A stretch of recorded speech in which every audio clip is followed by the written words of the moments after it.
Lectio Divina. Lectio Divina. Lectio Divina, une émission pour méditer, prier et vivre la parole de Dieu au quotidien. Lectio Divina. Lectio Divina. La fleur se fanera, mais la parole de Dieu jamais ne passera. Lectio Divina, notre moment favorable pour une lecture priante, une lecture méditative de la parole de Dieu. En ce 4e dimanche de temps ordinaire, l'Église Notre Mère nous propose une méditation tirée de l'évangile de Jésus-Christ selon Saint Luc, chapitre 4, versets 21 à 30. Dans cet évangile, la bonne nouvelle est présente et incarnée en Jésus. Et Jésus devient l'écriture, cette écriture qui est devenue évangile. Bonne nouvelle parmi nous. Ensemble, nous commençons notre méditation au nom du Père, du Fils et du Saint-Esprit. Amen.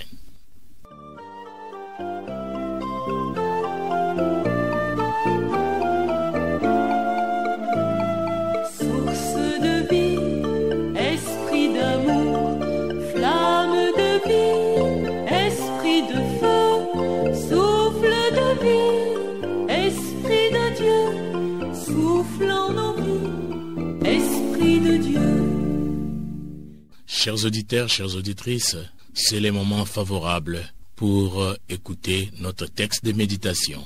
Ce texte de méditation tiré de l'évangile de Jésus-Christ selon Saint Luc, chapitre 4, versets 21 à 30. Écoutons. En ce temps-là, dans la synagogue de Nazareth, après la lecture du livre d'Ésaïe, Jésus déclara: Aujourd'hui s'accomplit ce passage de l'Écriture que vous venez d'entendre.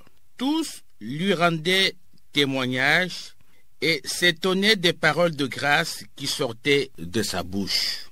Ils se disaient: N'est-ce pas là le fils de Joseph? Mais il leur dit: Sûrement vous allez me citer le dicton: Médecin, guéris-toi toi-même, et me dire: Nous avons appris tout ce qui s'est passé à Capharnaüm. Fais donc de même ici dans ton lieu d'origine. Puis il ajouta: Amen. Je vous le dis, aucun prophète ne trouve un accueil favorable dans son pays. En vérité, je vous le dis, au temps du prophète Élie, lorsque pendant 3 ans et demi le ciel retint la pluie et qu'une grande famine s'est produisie sur toute la terre, il y avait beaucoup de veuves en Israël. Pourtant, Élie ne fut envoyé vers aucune d'entre elles, mais bien dans la ville de Sarepta, au pays de Sidon, chez une veuve étrangère. Au temps du prophète Élisée, il y avait beaucoup de lépreux en Israël, et aucun d'eux n'a été purifié, mais bien Naaman le Syrien. À ces mots, dans la synagogue, tous devinrent furieux. Ils se levèrent, poussèrent Jésus hors de la ville et le menèrent jusqu'à un escarpement de la colline où leur ville est construite pour le précipiter en bas. Mais lui, passant au milieu d'eux, allait son chemin. Acclamons la parole de Dieu. Louange à toi, Seigneur Jésus-Christ. Voilà, après ces moments d'écoute de la parole du Seigneur, gardons un moment de silence, un moment de méditation pour intérioriser les textes que nous venons de suivre. Sans fin, je proclamerai ta justice et ton salut. En toi, Seigneur, j'ai mon refuge. Garde-moi d'être humilié pour toujours. Dans ta justice, défends-moi, libère-moi. Tends l'oreille vers moi et sauve-moi. Sois le rocher qui m'accueille, toujours accessible. Lectio Divina, c'est le moment d'écoute de méditation et aussi des partages. Maintenant, suivons le partage de notre texte. Je suis touché par le verset 22. Tous lui rendaient témoignage et s'étonnaient des paroles de grâce qui sortaient de sa bouche. Ils se disaient, n'est-ce pas là le fils de Joseph? Le verset qui m'a beaucoup touché est celui-ci. N'est-ce pas lui le fils de Joseph? Mais il leur dit sûrement, vous allez me citer les dictons. Je suis profondément touché par un seul verset, verset 22. Je cite, Jésus déclara, « Cette parole de l'Écriture que vous venez d'entendre, c'est aujourd'hui qu'elle s'accomplit. » Le verset 21 a retenu toute mon attention. Je cite, « Aujourd'hui s'accomplit la parole de l'Écriture que vous venez d'entendre. » À présent, nous allons partager de nouveau notre texte de méditation. Cette fois-ci, partager la leçon que nous tirons de ce texte, le message que ce texte nous enseigne. Au début, nous avions des opinions favorables sur la parole de Jésus. Après, nous cherchions des origines, des tribus et des clans pour accepter son témoignage. C'est pour cela qu'à mon tour, j'ai reçu la mission d'annoncer la bonne nouvelle de Jésus pour générer l'harmonie et de faire la paix avec mes frères et sœurs dans les différents contextes et leur amener les sujets divers. Comme baptisé, ma mission est caractérisée par le style de la servante humble et douce, prête au partage et au don total de soi. Je me suis préparé à rencontrer dans la diversité de personnes qui provoquent le refus, mettent les obstacles à ce qui est enrichissante, proche à la vérité. Par ma foi, je n'ai pas peur d'apporter le Christ jusqu'aux périphéries existentielles, surtout à celui qui semble plus loin ou plus indifférent, car le Seigneur est à la recherche de tous. Il veut que tous sentent la chaleur de sa miséricorde et de son amour. Jésus est l'accomplissement par excellence de la parole de Dieu, de la bonne nouvelle du royaume. Cet accomplissement est catholique, universel, c'est pour tous, malgré l'incrédulité, car le verset 22 a le chiffre 2 qui signifie la dualité, la foi, la croyance, et d'une part, et le doute ou manque de foi de l'autre part. Je suis la préférence de Jésus malgré mes limites, malgré mes doutes, puisque j'ai du prix devant le Seigneur. Isaïe 49, 6 premiers versets.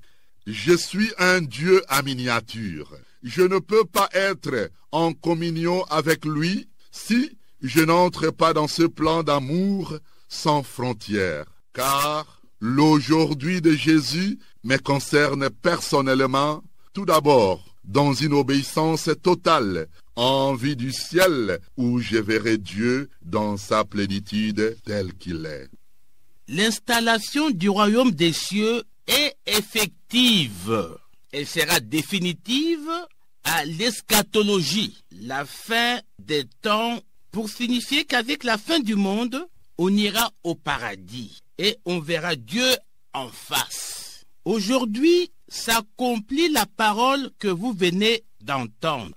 Ayant dit cela, ses contemporains s'étonnent et se posent des questions. N'est-il pas le fils de Joseph? C'est le verset 22. Jésus, s'étonnant de leur manque d'acceptation de la réalité qu'il est le Messie, l'envoyé de Dieu, va leur dire, en vérité, je vous le dis, un prophète n'est pas bien reçu dans sa patrie. Pourquoi dit-il cela? Parce que ses contemporains doutent qu'il soit le Messie du fait qu'ils connaissent sa famille, fils d'un charpentier Joseph.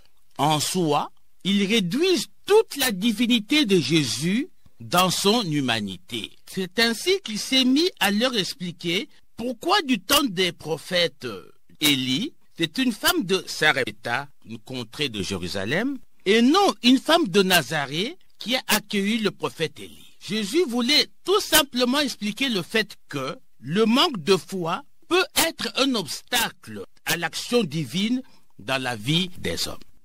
À ces messages d'espérance, à ces paroles de grâce, les gens de Nazareth, dont beaucoup sont les compagnons d'enfance de Jésus, se montrent d'abord accueillants, mais tout de suite, le doute, l'affreux doute s'insinue. N'est-ce pas le fils de Joseph? Sur quoi appuie-t-il ses prétentions? Face au doute, Jésus proclame l'universalité de sa mission et l'extension de tout le peuple du plan du salut de Dieu. Jésus prophète ne trouve pas accueil dans sa patrie et les siens continuent à ne pas le recevoir, ou du moins à rien attendre de lui. C'est comme nous le disons, nul n'est prophète chez lui. La même tentation me guette lorsque je juge un frère, à force de voir à chacun le simple fils d'un tel. Je me vois plus en lui le Fils de Dieu. Je veux toujours éviter de jauger la vie d'un homme en fonction de son efficacité ou de ses limites. Je ne savais plus voir l'œuvre que Dieu fait en lui ou pourrait faire par lui. Certains de mes comportements rejoignent un peu toute proportion gardée, le réflexe des gens mécontents. Le Seigneur Jésus nous donne un véritable enseignement qui demeure d'actualité. Rejeté par ses compatriotes, il a gardé son courage missionnaire jusqu'au bout. Demeurons témoins de l'amour de Christ, même face à ceux qui sont hostiles à l'Évangile. Enfin, le Seigneur nous a parlé que chacun de nous prépare la réponse à la lumière du message reçu de ces textes.